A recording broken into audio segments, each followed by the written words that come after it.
Hello everyone, आप सभी का इस चैनल में स्वागत है। मैं डॉक्टर पीयूष जोशी, फिजियोथेरेपिस्ट। आज के इस वीडियो में हम बात करने वाले हैं ऑस्टियोपोरोसिस के बारे में।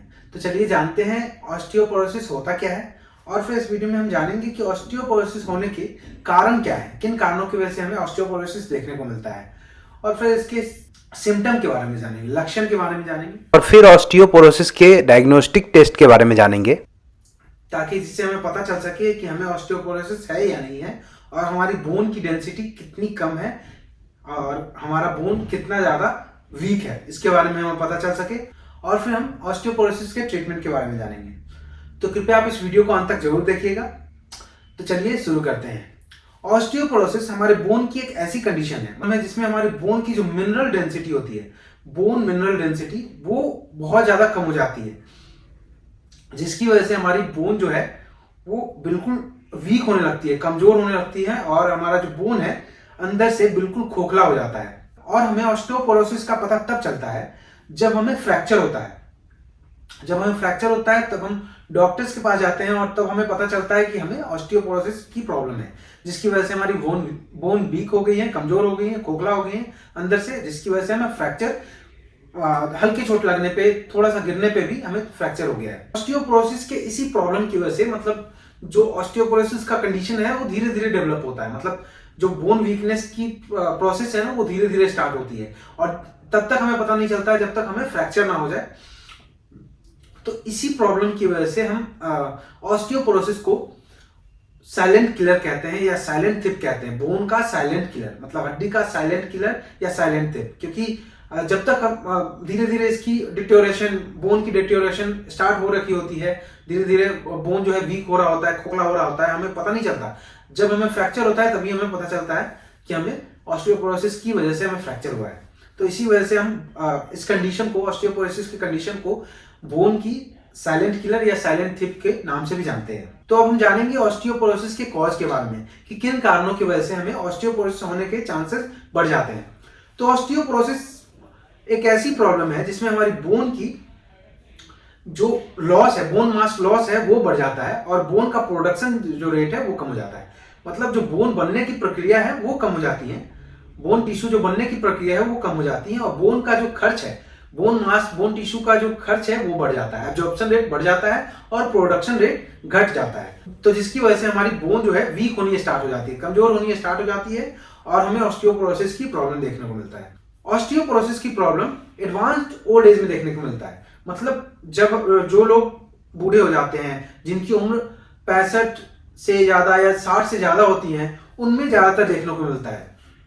तो इस दौरान, मतलब जिन लोगों की उम्र 65 है, 60 है, 60 से ज्यादा है, तो इस उम्र के दौरान जो हमारा बोन डीजेनरेशन है वो स्टार्ट हो जाता है। मतलब जो बोन है, बोन टिश्यू का जो डीजेनरेशन, बोन टिश्यू का जो क्षय होता है वो स्टार्ट हो जाता है, जिसकी वजह से हमारी बोन धीरे धीरे वीक होना स्टार्ट हो जाती है, और हमें ऑस्टियोपोरोसिस का प्रॉब्लम देखने को मिलता है। हमारा बोन जो है अंदर से खोखला हो जाता है, जिसकी वजह से हमें, हमारी जो बोन है वो फ्रिक्वेंटली थोड़ा सा चोट लगने पे भी बहुत ज्यादा हमें फ्रैक्चर हो जाता है।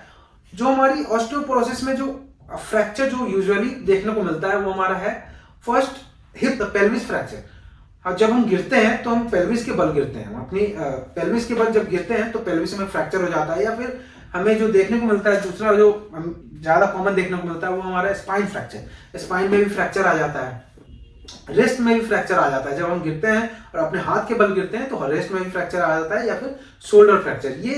ये जो फ्रैक्चर है वो कॉमनली देखने को मिलता है ऑस्टियोपोरोसिस के केस में। ऑस्टियोपोरोसिस की जो प्रॉब्लम है वो फीमेल में ज्यादा देखने को मिलता है इन कंपैरिजन टू मेल।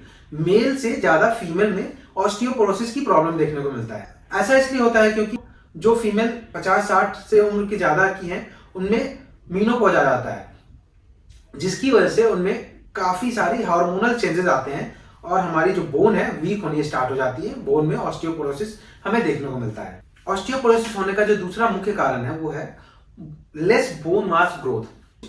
ऐसा स्टडी में, ऐसा रिसर्च में पाया गया है कि जो हमारे बोन टिश्यू का जो ग्रोथ होता है, बोन जो हमारा ग्रोथ होता है बोन टिश्यू का, वो 20 साल, लगभग 20 साल की उम्र तक पीक ग्रोथ होता है। मतलब जो ग्रोथ होता है 20 साल तक, वो सबसे ज्यादा पूरे जीवन काल में सबसे ज्यादा जो किसी भी इंसान में बोन टिश्यू का ग्रोथ होता है वो 20 साल तक होता है। तो जिन लोगों में 20 साल तक किसी कारणवश जो बोन टिश्यू का ग्रोथ है वो कम होता है, तो उनमें ऑस्टियोपोरोसिस होने के चांसेस बढ़ जाते हैं। अब नेक्स्ट जो कॉज है, जो नेक्स्ट कारण है, वो है अल्कोहल और स्मोकिंग।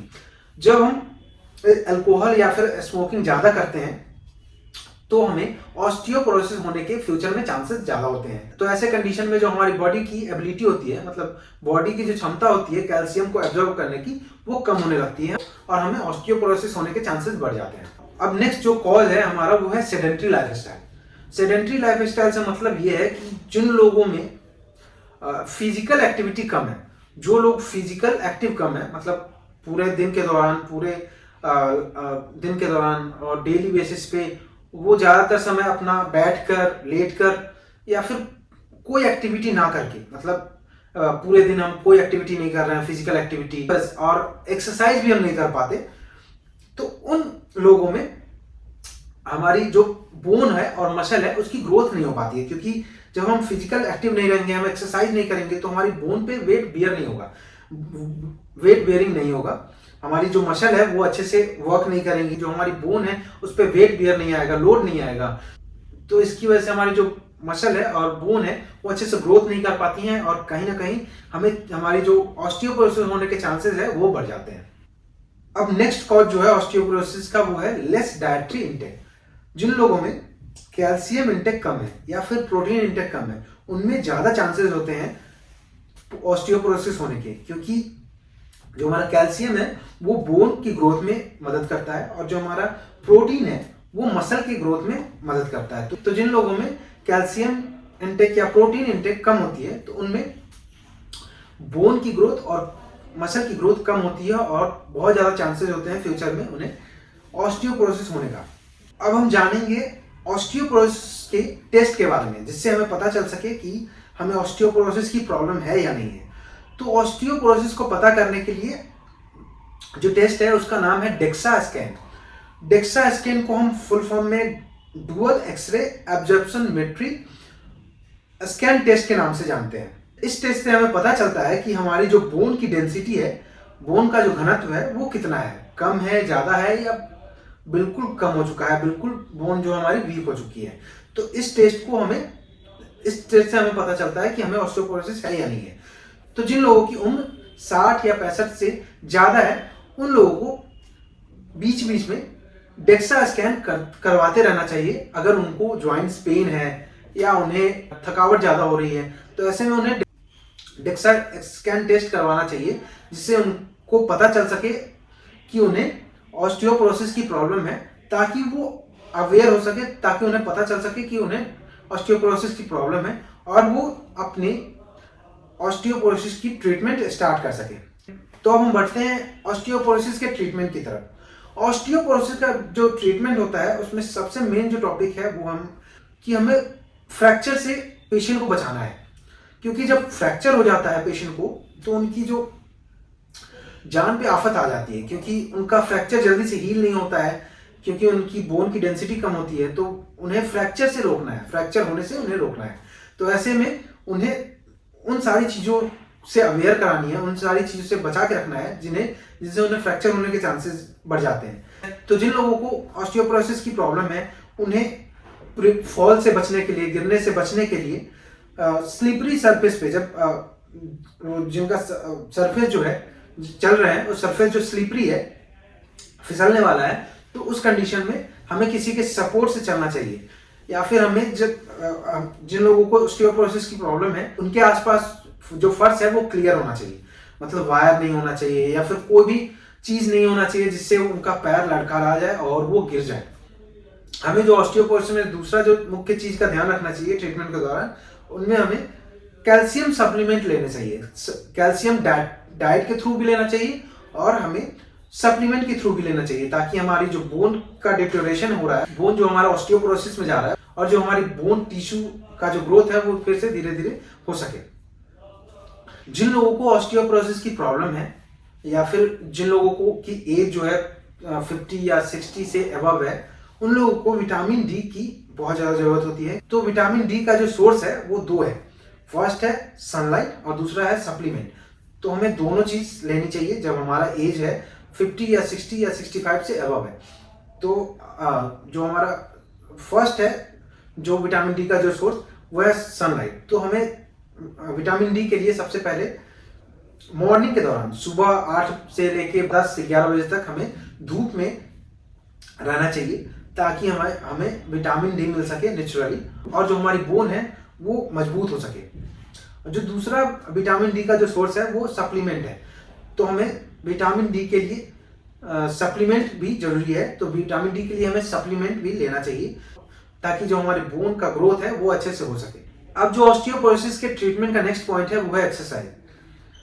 ऑस्टियोपोरोसिस के ट्रीटमेंट में एक्सरसाइज बहुत मेजर रोल प्ले करता है, क्योंकि जब हम एक्सरसाइज रेगुलर करते हैं ऑस्टियोपोरोसिस में, या जो लोगों की एज एडवांस है 60-65 साल से ज़्यादा है, तो उनमें जो हमारी मसल वीक हो रही हैं या फिर बोन जो वीक हो रही हैं धीरे धीरे, तो जब हम एक्सरसाइज करेंगे वेट बियरिंग, तो हमारी बोन्स पे वेट आएगा और हमारी जो बोन्स हैं अच्छे से रिस्पॉन्ड कर पाएंगे। और हमें मसल और बोन के मजबूती के लिए हमें स्ट्रेंथनिंग एक्सरसाइज करनी चाहिए, ताकि हमारी जो मसल है और बोन है वो मजबूत हो सके। और जो हमें फर्दर जो हमें प्रॉब्लम आ रही है कि हम डगमगा के गिर जा रहे हैं, या फिर हमारे बैलेंसिंग की प्रॉब्लम है, हमारी मसल वीक है, हमारी बोन्स वीक हैं, तो उसमें हमें इम्प्रूवमेंट देखने को मिलेगा। चूंकि यह वीडियो काफी लंबी हो गई है, इसलिए मैं आज इस वीडियो में एक्सरसाइज नहीं बताऊंगा। ऑस्टियोपोरोसिस के एक्सरसाइज के लिए मैं अलग से एक वीडियो बनाऊंगा, नेक्स्ट वीडियो, तो उसमें मैं अच्छे से डिटेल में बताऊंगा कि कौन कौन सी एक्सरसाइज करनी चाहिए, जिससे हमें ऑस्टियोपोरोसिस के मैनेजमेंट में, ऑस्टियोपोरोसिस के ट्रीटमेंट में हमें इम्प्रूवमेंट देखने को मिलेगा, ऑस्टियोपोरोसिस के ट्रीटमेंट में हमें मदद मिलेगा होगा। अगर यह वीडियो आपको अच्छी लगी हो तो कृपया इस वीडियो को लाइक करें, शेयर करें जितना ज़्यादा से ज़्यादा हो सकता है, ताकि उन लोगों तक यह वीडियो पहुंच सके जिन लोगों को ऑस्टियोपोरोसिस की प्रॉब्लम है, या फिर जिन लोगों की एज 50, 60, 65 साल की उम्र से ज़्यादा है, तो उन लोगों में जॉइंट्स पेन है, जॉइंट्स पेन की प्रॉब्लम है। और अगर आप इस चैनल में नए हैं तो कृपया इस चैनल को सब्सक्राइब करके बेल आइकन को दबा दीजिए, ताकि ऐसे ही हेल्थ रिलेटेड वीडियो का अपडेट आपको मिलता रहेगा। और अगर आपको इस वीडियो से रिलेटेड कोई भी क्वेश्चन या क्वेरी है तो मुझे कमेंट के थ्रू जरूर बताएं। मैं उन कमेंट का रिप्लाई करूंगा। धन्यवाद।